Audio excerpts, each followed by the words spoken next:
Hello, welcome to my YouTube channel. My name is Nenye Abraham, and I want to specially welcome you today to my YouTube channel. Today we are starting a new topic, and it is a whole course on its own. I will encourage you to turn on your notification bell so that you'll be notified anytime I release a new video. Now, today we are coming to look at calculus. Now, most of us have heard about calculus, I think, in our senior high schools and probably tertiary. And for those of us who has been doing non-mathematical courses, you hear calculus and people frighten you about calculus. But I want to assure you that before I will finish with this series of videos on this topic, you will pick up everything about calculus. It is so cheap and easy. Please do follow, and please remember to turn on your notification bell so that you'll be notified anytime I release a new video. What is calculus? What is calculus? And we are starting with what calculus is. It is a branch of mathematics that deals with the study of rates of changes. A branch of mathematics that deals with the study of rate of changes. The study of rate of changes. Now, it is a branch of mathematics. That statement, take it into consideration. It is a branch. It is very, very broad, and it's a whole branch on its own. Calculus can be studied as a course. The whole mathematics is built on calculus, and so you can do mathematics without calculus. Now, with the study of rates of changes. Now, if we hear about rates is talking about measurement in time. Now, there are infinitesimal items or substances that we need to measure, but they are very small and cannot be measured with measurable materials, and so we need to use some other forms of calculations to take their measurements, and their measurements are always measured in time or with time by way of differentiating, integrating. This is very difficult now, but I think that as we move forward, you'll be able to understand what calculus really means. So we use that in calculating the rate of what changes. The rate means, as like I said, the changes in time, the measurement in time. For example, there is two distances, distance d to distance d1. Now there is a specific time you will use to move from this distance d to the distance d1. Now that time you use in moving from this distance to this time, this distance, the distance d to distance d1, that is what we call what the rate of what change. So if you want to calculate per time, you will say that it is what d1 minus what d divided by what time. That is what we say it is what the rate of what time, the rate of what changes, the rate of changes. So the changes in time or changes with regards to time is what we call calculus per our definition. Now there are two main types of calculus. We have what differential calculus. We have differential calculus, and we also have what integral calculus. I wouldn't waste much time here because we'll be doing these things later in our lesson. So I wouldn't waste much time. Now we also have division in calculus. We have divisions in calculus. Calculus has been divided into so many areas. We have differentiation, like I said, we'll be moving to that. We have integration.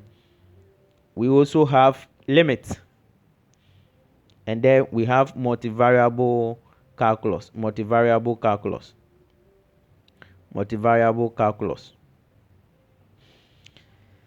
Now differentiation will come to it, and then integration will also come to it. Limits will come to it, and then multivariable calculus will solve things about this. But for now, let's start with what limits. What are limits? Now limits of the function fx as x approaches the value a, written as lim fx is obtained by replacing x by a in the function, it follows that lim fx where x approaches a is equals to f what f of a. Now the short and long of this definition is saying that if you're having a function, if you're having a function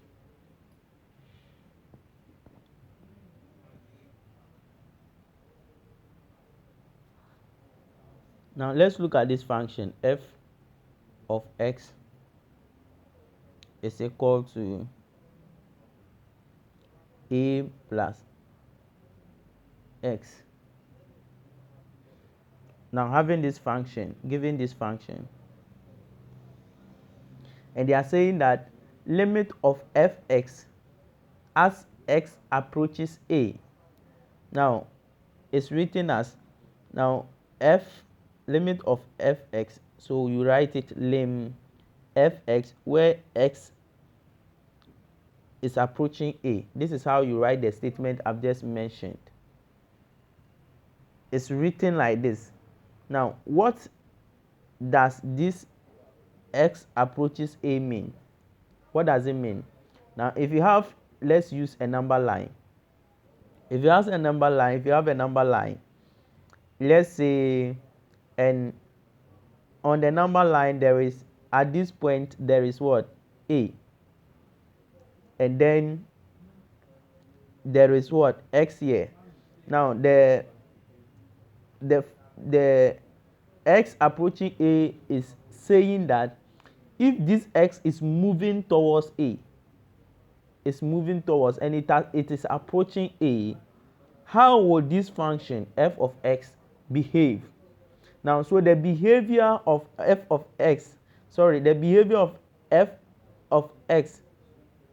when x is approaching a, it's what really term as what? Limit.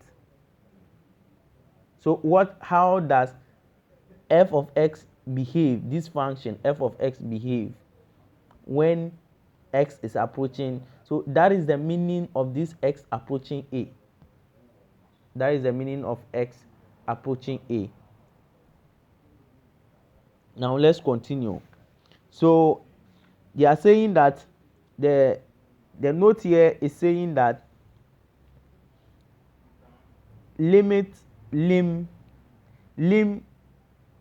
f of x where x approaches a, this is the way they write it.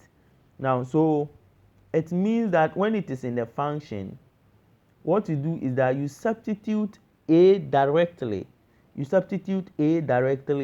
Into the what? The function given, which is f of x. You substitute a in place of what? X. So you substitute, so in general we say that you substitute the value which is approached or which is being approached in place of the value that is approaching it. So a is being approached by x. Now x is approaching a. You substitute what? A in place of what? X in the function, and the function here is what? F of x. So it will now be what? F of a. So just like I've given a function here as f of x is equal to a plus what? X. It's now, it can be written as what? Now if I put limits here, lim x approaching what? A, where x is approaching a. When I put it this way, now we can now say that this function will now be what? Let me write it well. You have lim where x is approaching a equal to what? A plus what? X. Since we are substituting what? A in place of x, it will now be what? A plus what? A. And this function is equals to what? 2a. And that is what? The answer. So you substitute the what? The value which is being approached into the function. Now let's look at what limits of what polynomial functions. Limits of polynomial functions. Limits of polynomial functions. A polynomial function in X is any function that can be expressed in the form. Now we all realize that f of x is equal to a1 multiplied by x raised to the power n plus a2 multiplied by x raised to the power n minus 1. Then we have what? Plus this. So this is the way you write what? You write polynomial functions. This is how to write a polynomial function where n is some definite positive integer. So n here should be a positive integer. When n is not a positive integer, then it is not a polynomial function. It's not a polynomial function. Now, under a polynomial function, we have a function called a monomial function. A monomial function. Now, let me give you example of a polynomial function. Now, if you have a function like 2a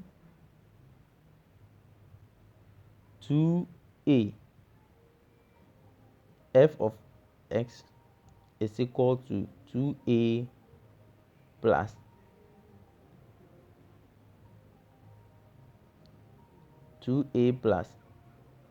x squared.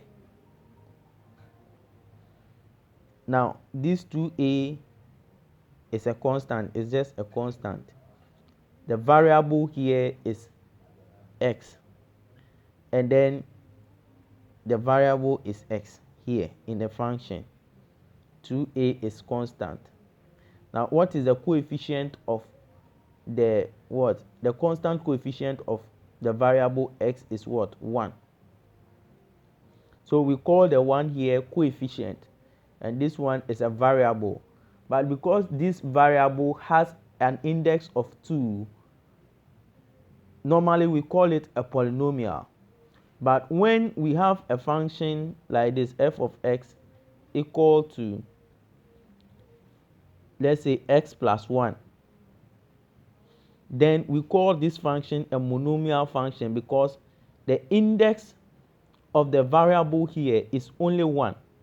And so it is mono. Mono means 1. It has a power of what? 1. And so we call it a monomial function. A function. So any function whose variable index or variable power is less than 1. It's less than 1. So the power of x, which we stated here as n, the power of x, which we stated here as n, should be greater than or equal to what? 1. Should be greater than or equal to 1, but mostly when it is 1, we call it a monomial function, and we don't refer it as what? Polynomial function, but it is a polynomial function. So they said that n is some definite positive integer. It should be positive. X is a variable, and then these are all the a1, a2 up to an is a constant coefficient. It's a constant what? Coefficient. It is a constant coefficient. Now let's look at some of the examples. But before we come to look at some of the examples of polynomial functions and solve them, let me brief you. Let me go into deep. Let me give example here, and then we'll solve it ourselves. Now if you have lim of x where x is approaching what? Let me say 3 of f of x, which is equal to, let's say, 3x plus 3. What this statement here, what the statement here means is that you are substituting f of x now will now be what? F of what? 3. And then you substitute 3 in place of x whenever you see x in a function, plus 3, and you're going to get what? 9 plus 3, which will give us what? 12. Now, examples of polynomial functions. We are solving some of the few examples, some few examples here. We have lim x, lim where x is approaching 4 of, so the function, so right now it will now be f of what? 4 equal to, now 4 plus what? 4, and this is equal to what? 8. In the second example, it will be 4. When we substitute what? 4 in place of x, it will be 4 square minus 12 4 plus 4.